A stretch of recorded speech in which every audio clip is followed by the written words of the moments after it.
እኔ የምልሽ ማጊ፣ ማሚ ግን እንዴት ናት? አይቻት አላውቅም። ደህና ናት። ምን ነው የኔ ቆንጆ ለምንድን የከፋሽ?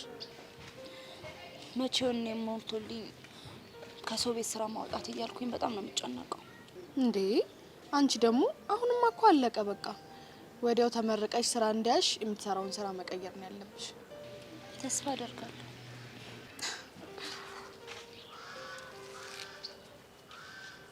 የማን ቁልፍ ነው? ሰላሳ